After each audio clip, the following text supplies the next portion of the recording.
Hello everyone, it's Steve. A lot of people were asking me to organize another PD to help them understand how to use the new iPads in the classroom. It's hard to organize a PD because it takes time and then not everyone can make it there. So I figured I'd put a video together and answer some of those questions and offer a few tips that maybe you didn't know and the students may not have known. So it's going to make for a better use of the iPads in the classroom. A teacher told me only a few days ago that there was a unanimous decision throughout the class that the students preferred using regular books for studying than iBooks. They'd rather highlight in those than use the iBooks on the iPad. There are disadvantages. The iPad actually is designed with studying in mind. iBooks especially is designed for studying.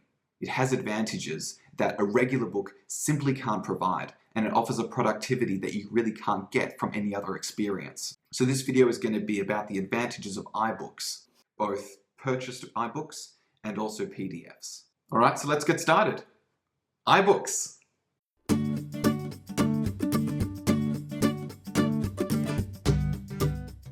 Okay, so first things first, open up the book you want, and you're going to be taken to the title. As you probably already know, you can flip through the pages just like you can flip through a book.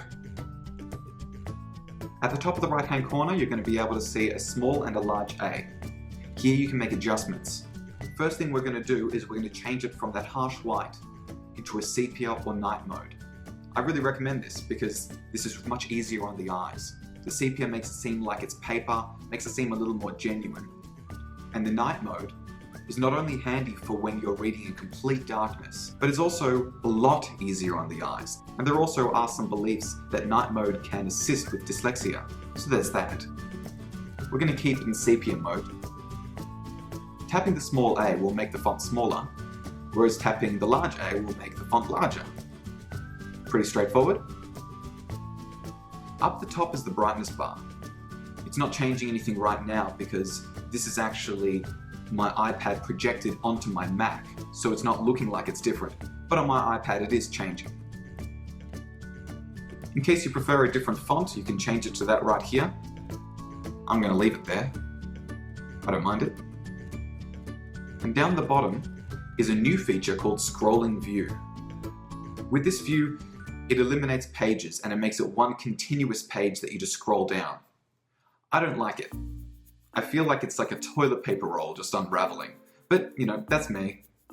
It's up to you. Do what you want. I'm going to set it back because I don't like it.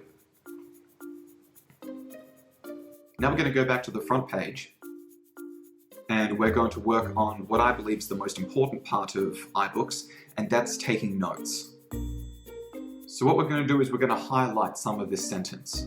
Just hold it for a second and then slide your finger across.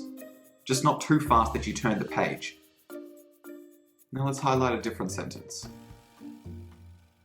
By tapping on the highlight, you pop up with a little menu, and if you click on the colors, you can change the color of the highlight. Now let's add a note to this highlight. With a little bubble there, you type in whatever you want.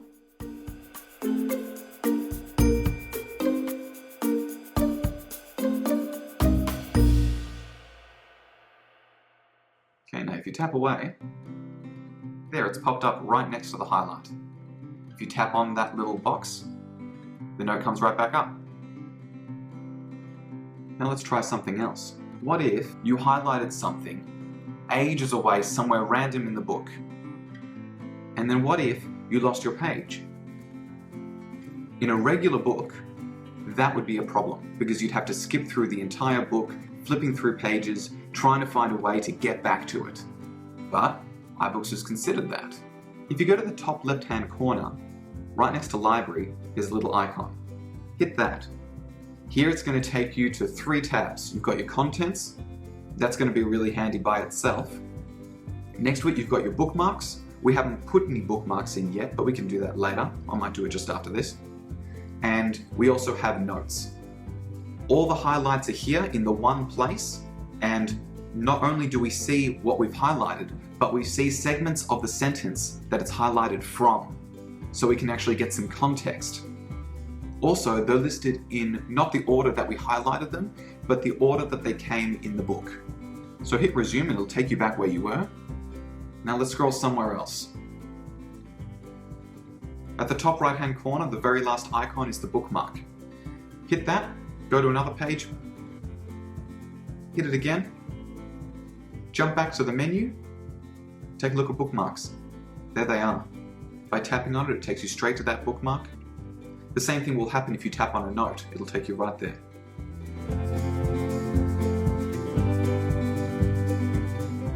Alright, now we're almost done. Now go to Collections. At the bottom of Collections, it's going to say New Collection. Click that. Let's put in English. In the library itself, you can create categories for what you're studying, in what area, and there's no excuse to lose anything. So I've got mice and men in my PDFs. I'm going to hit Edit, and then I'm going to be able to select a document, or two or three, or as many as you want. So I'm going to select of mice and men. I'm going to go to the top left-hand corner, hit Move, slide all the way down to English. There it goes. Here it is. Now I'm going to go Open of Mice and Men. This is a PDF, not an iBook, so it's drastically more limited. It doesn't have a whole lot of the features that the other one does have, but it is still handy. So you can't actually highlight like you can in an iBook. You can select text like you could anywhere else. You can copy paste. You can define. So if you make your selection down to just one word, hit define, just like anywhere else on the iPad, it'll give you a dictionary definition. You can adjust the brightness, you can still search, so that's a handy little tool, and you can still bookmark.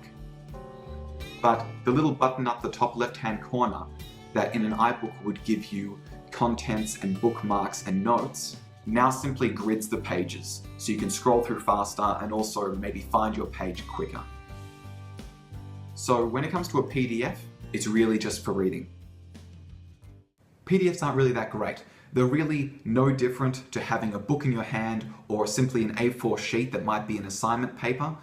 The only main benefit is that you can search words within it, you can bookmark pages, and you can also select and copy paste text. You can also make Siri read it to you. If you highlight it and select speak, she'll read you the text. Siri and I have a complicated relationship. So there it is, iBooks. If you liked the video, if you found it helpful, give me a little thumbs up down the bottom. If you want to see more videos like this, I might make some more if they're going to be helpful. Then hit subscribe and you'll be notified when they pop up.